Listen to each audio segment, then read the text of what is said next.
Mukunda jewellers లో gratitude sale flat 50% of on value added offer అన్ని branches కి వర్తిస్తుంది.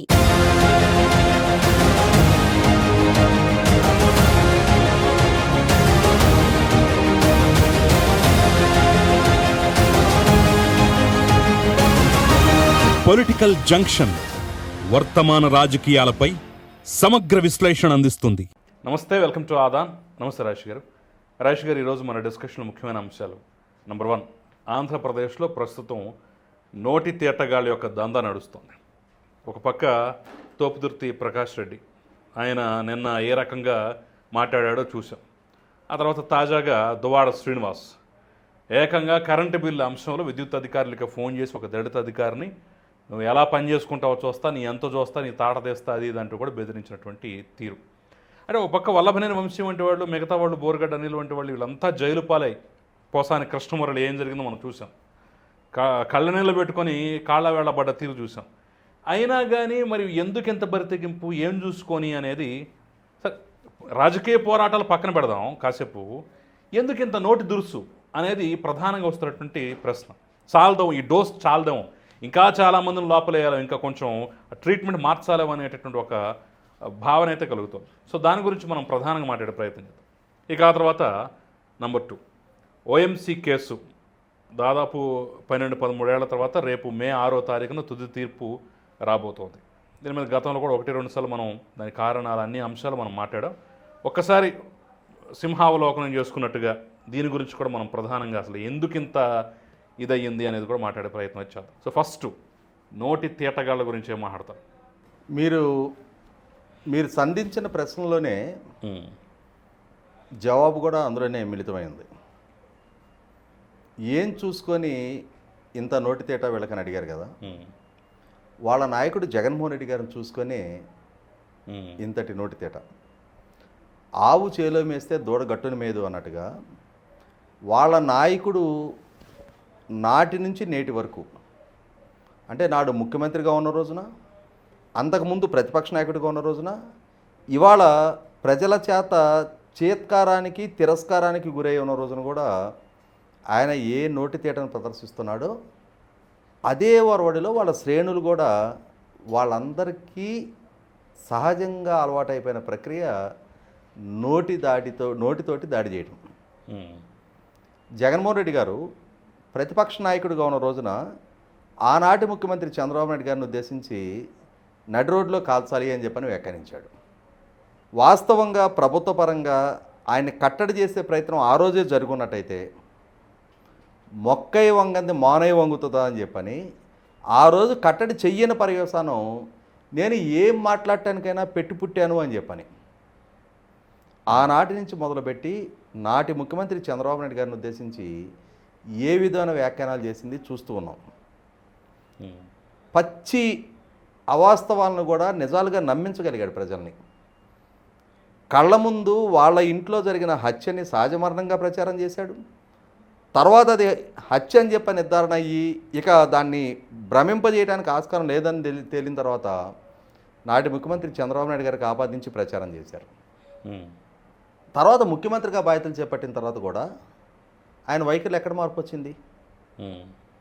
ఆ రోజు ప్రతిపక్ష నాయకుడిగా ఉన్న రోజున ప్రాంతీయ విద్వేషాలు పెంచారు, కుల విద్వేషాలు పెంచారు, ఆ ప్రభుత్వం చేయని తప్పుల్ని చేసినట్టుగా చిత్రీకరించారు, జరగని అవినీతిని జరిగినట్టుగా చిత్రీకరించారు, వ్యక్తిత్వాలకు పాల్పడ్డారు, వెరసి ఎన్నికల్లో లబ్ధి పొందారు. ఈయనకేమో విపరీతమైన ఎలివేషన్ ఇచ్చుకున్నారు. ముఖ్యమంత్రిగా బాధ్యతలు చేపట్టిన తర్వాత కూడా ఆయన పదే ప్రతిపక్ష నాయకుడిని, అలాగే పవన్ కళ్యాణ్ గారిని, మీడియా సంస్థలను ఉద్దేశించి ఏ విధమైన పదాలతో విమర్శించేవాడు. అదే వరవడి వాళ్ళ నాయకులు అందరూ కొనసాగించారు కదా. కొడాల నాని దగ్గర నుంచి మొదలుపెట్టి ఇతని పేరేంటి, మనకి నగన ప్రదర్శన ఎంపీ గోరంట్ల మాధవ్ వరకు అందరికందరూ అదే నోటు దురుస్తానని ప్రదర్శించారు కదా. ఇందాక మీరు ప్రస్తావించిన తోపుదుర్తి ప్రకాష్ రెడ్డి బ్రదరు చంద్రశేఖర్ రెడ్డి ఎంత బాహాటంగా నారా లోకేష్ గారిని, చంద్రబాబు నాయుడు గారిని అంతం చేస్తామని చెప్పని ప్రకటించడం జరిగింది. అంటే వాళ్ళ నోటి దోల ఈరోజు కొత్త ఏం కాదు, మొదటి నుంచి వాళ్ళకి అలవాటైపోయిన ప్రక్రియ. కానీ దాన్ని కట్టడి చేసే విషయంలో ఒకనాడు వాళ్ళు ప్రతిపక్ష పాత్రలో ఉన్న రోజున తెలుగుదేశం ప్రభుత్వం కఠినంగా వ్యవహరించలా. ఇవాళ అదే వరవడు కొనసాగిస్తున్న సందర్భంలో కూడా కఠినంగా వ్యవహరించి దీన్ని ఎక్కడో దగ్గర కట్టడి చేయాల్సిన స్థాయిలో ఉన్న ప్రభుత్వం ఆ దిశగా అడుగులేయట్లేదు అనేది వాస్తవం. ఇవాళ మనం మొన్న తోపుదుర్తి ప్రకాష్ రెడ్డి స్థానిక సంస్థల ఎంపీపీ అధ్యక్షుల ఎన్నిక సందర్భంగా వ్యవహరించిన తీరు, నిన్నటికి నిన్న దువ్వాడ శ్రీనివాసు తన ఇంటి విద్యుత్ కనెక్షన్ బిల్లు చెల్లించని కారణంగా కట్ చేసిన ఎలక్ట్రిసిటీ జేఈని ఉద్దేశించి చేసిన వ్యాఖ్యలు మనం చాలా విడ్డూరంగా ప్రస్తావించుకుంటున్నాం. కానీ మొన్న ఈ మధ్య ఇదే గోరంట్ల మాధవ్ అంతర్యుద్ధం గురించి ప్రస్తావించాడు. కాకాని గోవర్ధన్ రెడ్డి బట్టలోడు తీసి రోడ్డు మీద నిలబెడతామని చెప్పని పోలీసులను బెదిరించాడు. జగన్మోహన్ రెడ్డి పదే పదే పోలీసుల్ని సప్త సముద్రాల అవతలున్న లాక్కొచ్చి బట్టలోడు తీసి నిలబెడతామంటున్నాడు.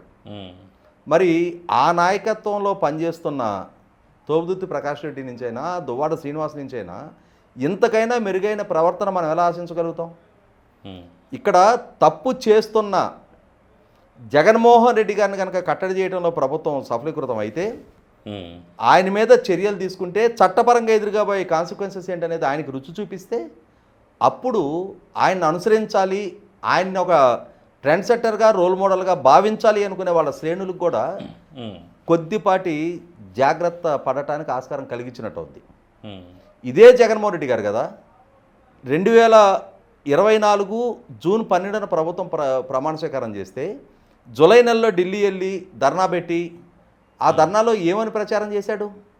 36 రాజకీయ హత్యలు జరిగినాయి, 35 మంది ఈ ప్రభుత్వ వేధింపులు తాళలేక మా శ్రేణులు ఆత్మహత్యలు చేసుకున్నారు, 300 హత్యాయతనాలు జరిగినాయి, 560 ప్రైవేట్ ఆస్తులు ధ్వంసమని, 490 ప్రభుత్వ ఆస్తులు ధ్వంసమని అని చెప్పని పచ్చి అబద్ధాలు నేషనల్ మీడియా సాక్షిగా ప్రస్తావించి నెల రోజుల క్రితం ఏర్పడ్డ ప్రభుత్వాన్ని రద్దు చేసి రాష్ట్రపతి పాలన పెట్టమని చెప్పని డిమాండ్ చేశాడు.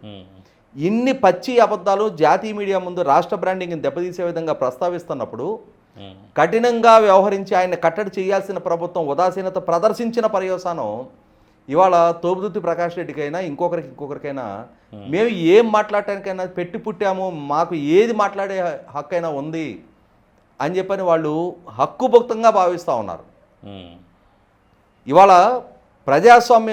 ప్రజాస్వామ్యంలో గెలిచిన వాళ్ళని ఓడున్న తోపుదుర్తి ప్రకాష్ రెడ్డి నిన్న పరిటాల సునీత గారిని ఉద్దేశించి ఏమని మాట్లాడుతున్నాడు?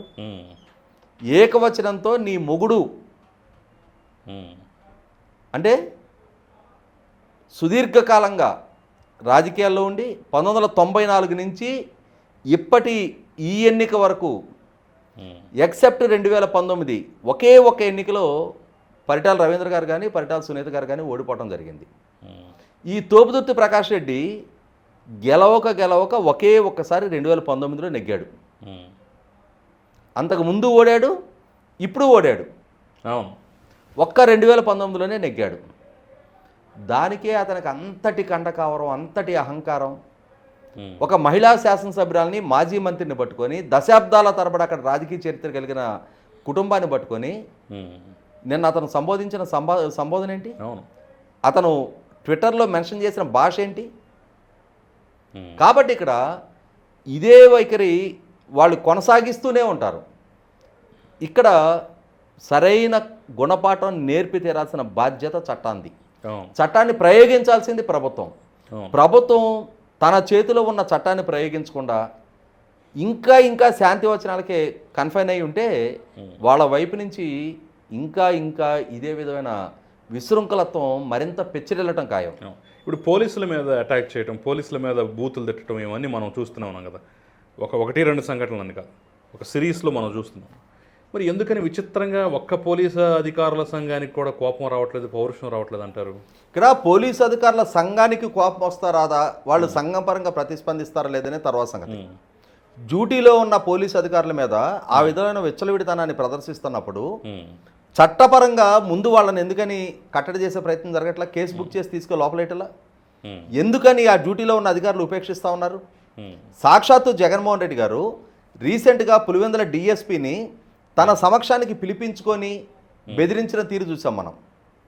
అదే సందర్భంలో మొన్న వాళ్ళ సోషల్ మీడియా కడప జిల్లా ఇన్ఛార్జి పవన్ కుమార్ అనే అతను వివేకానంద రెడ్డి గారి హత్య కేసు అక్యూజ్డ్ సునీల్ యాదవ్ నమోదు చేసిన కేసులో తనని పోలీసులు విచారణకు పిలుస్తున్నారు అని చెప్పని కంప్లైంట్ చేస్తే 3 సంవత్సరాలు ఆగుతమ్ముడు, మన పాలన వస్తుంది, వచ్చిన తర్వాత అదే డిఎస్పీ అదే సిఏ చేత నీకు సెల్యూట్ కొట్టిస్తా అని చెప్పని బహిరంగంగా నలుగురు సమక్షంలో ఆయన మాట్లాడుతూ ఉన్నప్పుడు ఏ విధమైన సంకేతం ఆయన ఇస్తా ఉన్నాడు? నేను అదే ప్రశ్న అడుగుతున్నాను. ఇప్పుడు ఒక మాట, సహజంగా చంద్రబాబు నాయుడు గారు ఆయన పరిపాలనా కాలంలో లేదంటే ఆయన ప్రతిపక్షంలో ఉండగాను ఏదైనా ఒక కామెంట్ చేస్తే తట్టుకోలేక విరుచుకు పడిపోయేవాళ్ళు కదా, లెటర్ల మీద లెటర్లు రాసేవాళ్ళు కదా. ఇప్పుడు కొంతమంది పదవిలో ఉన్న అధికారులు కూడా ఆ రోజు రాశారు కదా లెటర్లో, ఎలా మాట్లాడతారు, ప్రజాస్వామ్యాలు ఎలాగైనా మాట్లాడాల్సిన శుద్ధులు చెప్పారు కదా. మరి ఇప్పుడు ఆ పౌరుషం, కోపం ఇవన్నీ ఎక్కడికి పోయాయి? ఇక్కడ యూనియన్ల పరంగా వాళ్ళు స్పందించారా లేదనేది ఇర్రెలవెంట్. కానీ డ్యూటీ చేస్తున్న అధికారుల్ని ఆ డ్యూటీ సాకుగా పెట్టి మీరు మాకు అనుకూలంగానే డ్యూటీ చేయాలి, మా వాళ్ళు తప్పు చేసినా మీరు డ్యూటీ పరంగా మా వాళ్ళని కట్టడి చేసే ప్రయత్నం చెయ్యకూడదు అని చెప్పని వాళ్ళ ఉద్యోగ విధులలో వేలు పెట్టి మరీ వాళ్ళని బెదిరిస్తూ ఉన్నప్పుడు మొట్టమొదట చట్టపరంగా కేసులు నమోదు చేయాలి. ఇంకొక అడుగు ముందుకేసి నా సలహా అయితే జగన్మోహన్ రెడ్డి గారు కండిషన్ బెయిల్ మీద ఉన్న అక్యూజ్ నెంబర్ 1 11 కేసుల్లో ఆయన కండిషన్ బెయిల్ మీద ఉన్నాడు. అటువంటి కండిషన్ బెయిల్ మీద ఉన్న ఒక అక్యూజ్డ్ ఈ విధంగా ఉద్యోగ విధులలో ఉన్న పోలీసు అధికారులని బెదిరించి సమాజంలో శాంతి భద్రతలకు విఘాతం కలిగించే ప్రయత్నం చేస్తూ ఉన్నప్పుడు 100కి 100 పాళ్ళు అతని బెయిల్ రద్దు చేయమని చెప్పని కోర్టును అడిగే అధికారం పోలీస్ డిపార్ట్మెంట్కి ఉంది. ఇవాళ జగన్మోహన్ రెడ్డి గారిని ఆదర్శంగా తీసుకొని నెల్లూరు జిల్లాలో కాకాని గోవర్ధన్ రెడ్డి తాను బట్టలోడదీస్తానన్నాడు. ఇందాకే నేను ప్రస్తావించినట్టు గోరంట్ల మాధవ్ తనని విచారించే ప్రయత్నం చేస్తే తన జోలికి వస్తే అంతర్యుద్ధం వస్తుంది అని చెప్పని ఎంత పెద్ద మాట అది. అంటే ఇవాళ రాష్ట్రంలో శాంతి భద్రతలకు విఘాతం కలిగిస్తాము అని చెప్పని బాహాటంగా ప్రస్తావిస్తున్నప్పుడు వాళ్ళు ఎక్స్ ఎమ్మెల్యేలు అయితే ఏంటి, ఎక్స్ ఎంపీలు అయితే ఏంటి, చట్ట ఉల్లంఘనకు పాల్పడి చట్టాన్ని ధిక్కరించే వ్యాఖ్యలు చేసినప్పుడు చట్టపరంగా జుట్టు పట్టుకొని లాక్కొచ్చి లాకప్లో కూర్చోబెట్టాల్సిన పోలీస్ డిపార్ట్మెంటు ఈ ఉదాసీనత ప్రదర్శించడం, ఉదాసీనత పోలీస్ డిపార్ట్మెంట్ ప్రదర్శిస్తున్న దాన్ని ప్రాపర్గా మానిటర్ చేసి వాళ్ళకి సరైన ఆదేశాలు ఇచ్చి ఈ చర్యల్ని అమలు పరిచే విధంగా చూడాల్సిన పాలకులు కూడా అదే విధమైన ఉదాసీనత ప్రదర్శించడం అనేది 100కి 100 రూపాయలు ఆక్షేపణీయం. ఖచ్చితంగా ఈ విషయంలో పోలీస్ డిపార్ట్మెంట్ చాలా స్ట్రింజెంట్గా వ్యవహరించాలి. ఇదే విధమైన ఉల్లంఘనకు పాల్పడిన, ఇదే విధమైన ధిక్కారత్వాన్ని ప్రదర్శించే అది దువ్వాడ శ్రీనివాస్ అయినా సరే, తోపుదుర్తి ప్రకాష్ రెడ్డి అయినా సరే, సాక్షాత్తు జగన్మోహన్ రెడ్డి అయినా సరే చట్టం ముందు అందరూ సమానమే అని చెప్పని రుజువు చేసి తీరాల్సిన అవసరం ఉంది. చట్ట ఉల్లంఘనకు పాల్పడ్డప్పుడు, శాంతి భద్రతలకు విఘాతం కలిగించే ప్రయత్నం చేసినప్పుడు, రాష్ట్రంలో అశాంతికి కారకులుగా మారుతూ ఉన్నప్పుడు, ప్రాంతీయ విద్వేషాలు, మత విద్వేషాలు పెంచే ప్రయత్నం చేస్తూ ఉన్నప్పుడు తప్పనిసరిగా కట్టడి చేయాలి. ఇక్కడ ఇంకొక అంశాన్ని కూడా దీంట్లో జోడించి చూడాలి. రీసెంట్గా పగడాల ప్రవీణ్ అని చెప్పని ఒక ఫాస్టర్ మరణించడం జరిగింది. అది ప్రమాదమా, హత్య ఏంటనేది ఇప్పటికి ఇంకా నిర్ధారణ కాల, విచారణలో ఉంది. Already post mortem report forensic టెస్ట్కి పంపించున్నారు. రేపు అంతిమంగా విచారణ చేసిన తర్వాత అది హత్య అయితే ఆ హత్య కేసు కోణంలో విచారణ జరుగుతుంది, ప్రమాదం అయితే ప్రమాదంగా సమాజానికి వివరించి చెప్తారు. కానీ దాన్ని సాగ్గా చూపించి సమాజంలో శాంతి భద్రతలకు విఘాతం కలిగించాలి అని చెప్పని సాక్షాత్తు జగన్మోహన్ రెడ్డి గారి మేనత్త విమల ఆవిడ ప్రభుత్వాన్ని విమర్శిస్తూ ఆవిడ క్రిస్టియానిటీ మీద జరుగుతున్న దాడిగా చిత్రీకరించే ప్రయత్నం చేస్తూ ఉన్నారు. ఇదే విమల గారి సొంత సోదరుడు వివేకానంద రెడ్డి గారి హత్య జరిగి 6 సంవత్సరాలు గడుస్తుంటే ఆ హత్య కేసు విచారణ ఒక లాజికల్ కంక్లూషన్కి తీసుకురండి, సూత్రధారులు పాతదారులు ఎవరు అనేది నిర్ధారణ చేయండి, అసలు సూత్రధారులను శిక్షించండి అని చెప్పని ఒక్కరోజు ఒక్క మాట కూడా చెప్పని విమల ఈరోజు అది రోడ్డు ప్రమాదమో హత్యో తెలియకున్నా సమాజంలో అస్థిరత చెలరేగించడానికి ప్రయత్నం చేస్తూ ఉంది. కాబట్టి ఇక్కడ ఒక ఆర్గనైజ్డ్ శాంతి భద్రతల విఘాతం కలిగించే కుట్ర జరుగుతున్నట్టుగా భావించాలి. మెల్లమెల్లగా ఈ వాయిస్ని పెంచుతూ సమాజంలో అస్థిరతకు వీళ్ళందరూ కూడబలుకొని ప్రయత్నం చేస్తున్నట్టుగా అర్థమవుతున్న నేపథ్యంలో ఖచ్చితంగా ప్రభుత్వ పరంగా కనుక కఠినంగా వ్యవహరించకపోతే వీళ్ళని ఇదే విధమైన ఉదాసీనత వీళ్ళ విషయంలో ఇదే విధంగా ఉపేక్షిస్తూ ఉంటే రేపటి రోజున ఎంత పెద్ద అశాంతికైనా సరే వీళ్ళ చర్యల దారి తీసిన ఆశ్చర్యపడవసరం. ఎందుకంటే వీళ్ళకు ఒక చరిత్ర ఉంది. ఎటువంటి చరిత్ర ఉంది? గతంలో మరి చెన్నారెడ్డి గారిని ముఖ్యమంత్రిగా దింపటం కోసం హైదరాబాద్లో సృష్టించబడ్డ తాత్కాలిక మత ఘర్షణలో 400 మందిని ఊచకోత కోసి ఆ రోజు మరి చెన్నారెడ్డి గారిని ముఖ్యమంత్రిగా దింపేయటం జరిగింది. కానీ దానికి బాధ్యులు ఎవరు అనేది ఆనాటి కాంగ్రెస్ నాయకులకు తెలుసు, ఆనాటి ప్రజలకే తెలుసు. కాబట్టి వాళ్ళ వారసులుగా రాజకీయాల్లో కొనసాగుతూ ఉన్న నేపథ్యంలో 100కి 100 వీళ్ళ విషయంలో ఎంత కఠినంగా వీలైతే అంత కఠినంగా పోలీస్ డిపార్ట్మెంట్కి ఆ సత్తా కల్పించాలి, వాళ్ళకి ఆ ధైర్యం ఇవ్వాలి, వాళ్ళు వివరించి తీరడానికి కావాల్సిన స్వేచ్ఛ కూడా ప్రభుత్వ పరంగా ఇవ్వాల్సిన బాధ్యత పాలకుల మీద ఉంది. ఇక ఓఎంసీ కేసు రేపు మే 6వ తారీఖున తుది తీర్పు అయితే రాబోతోంది. సో దీని గురించి ఏం చెప్తారు? ఈ సుదీర్ఘకాలం సాగినటువంటి అంశం జగన్మోహన్ రెడ్డి కేసుల కన్నా ఒక 6 నెలల ముందేమో నమోదైంది. ఫైనల్గా అయితే ఓ తీర్పు అయితే రాబోతోంది. కానీ స్టిల్ ఇప్పటికీ జగన్మోహన్ రెడ్డి కేసులు అడుగు కూడా అంగుళం కూడా ముందుకు కదల్లా. సో ఆ రెండింటిని పోల్చకపోయినా సార్ అసలు ఈ అంశం గురించి ఎలా చూడాలి? వాస్తవంగా ఓబులాపురం మైనింగ్ అంటే ఆ ఓబులాపురం మైనింగ్ కోసం గాలి జనార్దన్ రెడ్డి కంపెనీలకి రాజశేఖర రెడ్డి గారి హయాంలో పర్మిషన్ ఇవ్వడానికి ముందుగానే దానికి కొంత భూమికి సిద్ధం చేశారు. ఎందుకంటే ఆ రోజుల్లో ఓబులాపురం మైనింగ్ మాటున వేల కోట్ల రూపాయల ఐరన్ ఓర్ని అడ్డగోలుగా దోచేయటానికి ఆనాటి పాలకుల అండదండలతో గాలి జనార్దన్ రెడ్డి ద్వారా జరిగిన ప్రయత్నానికి అనంతపూర్ జిల్లాలో వేరే ఎవరు అడ్డుపడకూడదు, వారి దోపిడీని అడ్డు చెప్పకూడదు అని చెప్పని అనంతపూర్ జిల్లానే కాదు రాష్ట్ర వ్యాప్తంగా కూడా ఒక భయోత్పాతాన్ని సృష్టించడం కోసమే పరిటాల రవి గారి హత్య జరిగింది అనేది నా ప్రగాఢ విశ్వాసం. ఆనాటి ప్రభుత్వ అండదండలతోటే పరిటాల రవి గారి హత్య జరిగింది అనేది ఆంధ్రప్రదేశ్ రాష్ట్రంలో ఉన్న సగటు పౌరుడికి కూడా తెలుసు. పరిటాల రవి గారి స్థాయి వ్యక్తిని హత్య చేయడం ద్వారా అమ్మో వీళ్ళ అనే ఒక భయాన్ని ఆ రోజు రాష్ట్రంలో సృష్టించగలిగారు. ఆ సృష్టించిన నేపథ్యంలో ఓబులాపురం మైనింగ్ ఎన్ని వేల కోట్ల రూపాయల ఐరన్ ఓర్ని అక్రమంగా తవ్వారు, విదేశాలకు తరలించారు, సొమ్ము చేసుకున్నారు. ఆ సొమ్ము ద్వారా చాలా షార్ట్ స్పాన్లో వేల కోట్ల రూపాయల సంపదకు అధిపతులు అయ్యారు అనేది మనందరం కళ్ళతో చూస్తున్నాం. సుంకాలమ్మ దేవాలయాలను కూల్చారు, రాష్ట్ర సరిహద్దుల్ని మార్చేశారు, అడ్డగోలు దోపిడీకి పాల్పడ్డారు. ఆ దోపిడీకి పాల్పడ్డ సొమ్ముతోటి ఆ మైన్స్ని అడ్డం పెట్టి నాటి పాలకుడుగా ఉన్న రాజశేఖర రెడ్డి గారి మెప్పు కోసం కడప జిల్లాలో బ్రాహ్మణి స్టీల్స్ పేరిట ఒక స్టీల్ ప్లాంట్ ఎస్టాబ్లిష్ చేస్తాము అని చెప్పని ముందుకొచ్చి నాటి ప్రభుత్వం చేత 10,000 ఎకరాలు భూమి కేటాయింపులు చేసుకొని దానికి అదనంగా కడపలో ఎయిర్పోర్ట్ నిర్మాణం కోసం ఇంకొక 4,000 ఎకరాలు కేటాయింపు చేసుకొని అంతిమంగా కనీసం దాని చుట్టూ కాంపౌండ్ వాల్ నిర్మాణం కూడా పూర్తి కాకపోగా ఆ భూముల్ని తాకట్టు పెట్టి 850 కోట్ల రూపాయల బ్యాంకుల్లో లోన్లు తెచ్చుకున్నారు. బ్రాహ్మణి స్టీల్స్ ఏర్పాటు కోసం మైన్స్ కేటాయింపు చేసుకున్నారు, క్యాప్టివ్ మైన్స్ కేటాయింపు చేసుకొని ఆ రోజు సబితా ఇంద్రారెడ్డి గారు మైనింగ్ మినిస్టర్గా, రాజగోపాల్ ఏపీఎండిసి ఎండి అంటారో చైర్మన్ అంటారో మరి ఆ రోజుల్లో మైనింగ్ విభాగానికి రాజగోపాల్ గారు అధినేతగా ఉండగా శ్రీలక్ష్మి ఐఏఎస్ అధికారిని, ఆమె మైనింగ్ ప్రిన్సిపల్ సెక్రటరీగా ఉన్న రోజుల్లో బ్రాహ్మణి స్టీల్స్ ఏర్పాటు కోసం క్యాప్టివ్ మైన్స్ ఏర్పాటు జరిగితే ఆ ఫైల్లో క్యాప్టివ్ అనే పదాన్ని ఆమె తీసేయడం జరిగింది. అంటే ఆ మైన్స్ నుంచి డెడికేటెడ్గా ఆ స్టీల్ ప్లాంట్లోని మాత్రమే వినియోగించాల్సిన ఓర్ని ఆ క్యాప్టివ్ అనే పదాన్ని తీసేయడం ద్వారా యథేచ్ఛగా తవ్వి అమ్ముకోవటానికి ఆస్కారం కలిగించింది. ఈ విధంగా కొన్ని వేల కోట్ల రూపాయల అక్రమ మైనింగ్కి మైన్స్ కేటాయించిన ప్రాంతం కన్నా చాలా ఎక్కువ ప్రాంతాల్లో మైనింగ్ చేయటం, పరిధి దాటి పక్క రాష్ట్రంలోకి కూడా వెళ్ళి మైనింగ్ చేసిన నేపథ్యంలో చివరికి చిలికి గాలివానగా మారినట్టుగా దేశవ్యాప్తంగా కూడా రెడ్డి బ్రదర్స్ అంటే గాలి జనార్దన్ రెడ్డి, గాలి సోమశేఖర్ రెడ్డి వీళ్ళకి అండదండలు అందించింది నేటి కర్ణాటకలో ఒక మాస్ లీడర్గా ఉన్న శ్రీరాములు.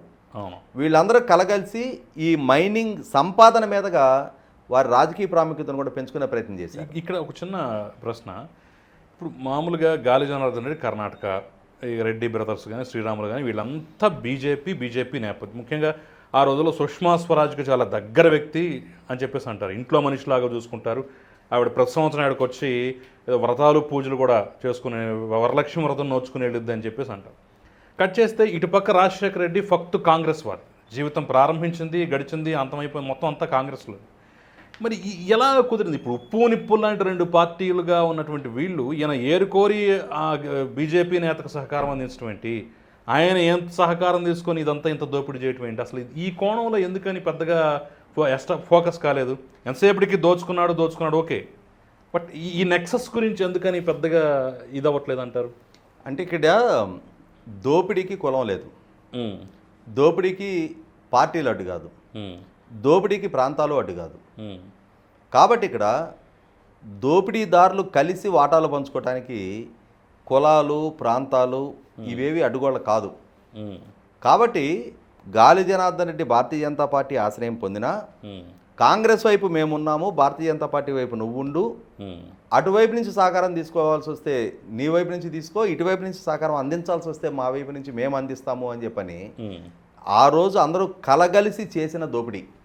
ఈ దోపిడీకి సాక్షాత్తు రాజశేఖర రెడ్డి గారి ప్రభుత్వం, ముఖ్యమంత్రిగా రాజశేఖర రెడ్డి గారి స్థాయి నుంచి మైనింగ్ సెక్రటరీగా శ్రీలక్ష్మి గారి వరకు అడ్డగోలుగా సహకరించారు. కాబట్టే రోసే గారి హయాంలో సిబిఐ విచారణకు ఆదేశించిన నేపథ్యంలో ఆ రోజున సిబిఐ ద్వారా జరిపిన విచారణలో విస్తుగొలిపే వాస్తవాలు మొత్తం తేటతెల్లం అవటం జరిగింది. ఎన్ని లక్షల టన్నుల ఐరన్ ఓరు అక్రమంగా పరిధి దాటి తవ్వటం ద్వారా ఎక్స్పోర్ట్ చేయగలిగారు, దాని ద్వారా ఎన్ని వేల కోట్ల రూపాయలు సంపాదించగలిగారు. అదే సందర్భంలో ఆ రోజు నోట్ ఫైల్స్ మొత్తం కూడా వెలికితీసి ఈ క్యాప్టివ్ అనే పదాన్ని తొలగించడం ద్వారా శ్రీలక్ష్మి ద్వారా జరిగిన ఆయాచిత లబ్ధి, ఆనాటి మైనింగ్ మినిస్టర్గా ఉన్న సబితేంద్రారెడ్డి గారు దాన్ని ప్రాపర్గా పర్యవేక్షించకపోవటం, ఆనాటి పాలకుడుగా ఉన్న రాజశేఖర రెడ్డి గారి హయాంలో జరిగిన ఈ అనుచిత లబ్ధి కారణంగా ఇన్ని వేల కోట్ల రూపాయల అక్రమ ఐరన్ ఓరు దోపిడీకి గాలి జనార్దన్ రెడ్డి కుటుంబం పాల్పడగలిగింది. ఈ నేపథ్యంలోనే కేసులు నమోదైనవి, శ్రీలక్ష్మి జైలు పాలైంది, రాజగోపాల్ జైలు పాలయ్యాడు, సంవత్సరాల తరబడి గాలి జనార్దన్ రెడ్డి జైల్లో ఉన్నాడు. ఇంతమంది జైల్లో ఉండి 13 సంవత్సరాల పాటు స్పష్టమైన సాక్ష్యాధారాలతోటి అక్కడ నిర్ధారణ జరిగిన, సాక్ష్యాధారాలతోటి ఛార్జ్షీట్లు ఫైల్ అయిన, విచారణకి ఎప్పటికప్పుడు ప్రతిబంధకాలు కల్పిస్తా ఇంకొక అడుగు ముందుకేసి సిబిఐ కోర్టు జడ్జి, నాకు గుర్తున్న వరకు ఆయన పేరు మారుతి, ఆయనకి 10 కోట్ల రూపాయలు గాలి జనార్దన్ రెడ్డి వైపు నుంచి లంచం ఆఫర్ చేశారు బెయిల్ త్వరగా ఇవ్వమని చెప్పని. ఆయన కూడా దాన్ని యాక్సెప్ట్ చేసిన నేపథ్యంలోనే చివరికి సిబిఐ ద్వారా అరెస్టు జరిగింది. చివరికి ఆయన చాలా త్వరితగతిన చనిపోవడం కూడా జరిగింది ఆ జడ్జి గారు.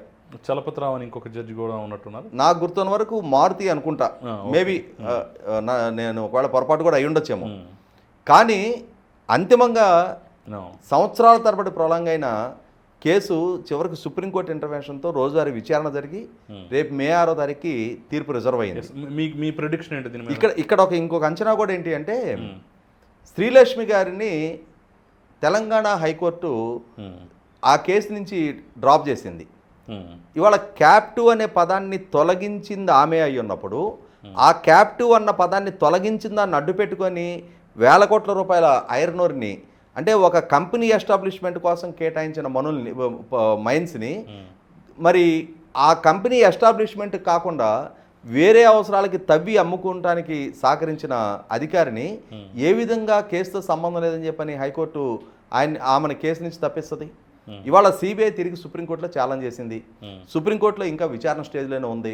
కాబట్టి గాలి జనార్దన్ రెడ్డితో పాటుగా ఆ రోజు గిల్టీగా సిబిఐ ద్వారా నిర్ధారణ చేసి అరెస్ట్ కాబడిన ప్రతి ఒక్కరు కూడా ఇప్పుడు అంతిమంగా సిబిఐ న్యాయస్థానం ద్వారా ఇవ్వబోయే తీర్పులో కూడా దోషులుగానే ఖరారవుతారని చెప్పని నేను భావిస్తూ ఉన్నాను.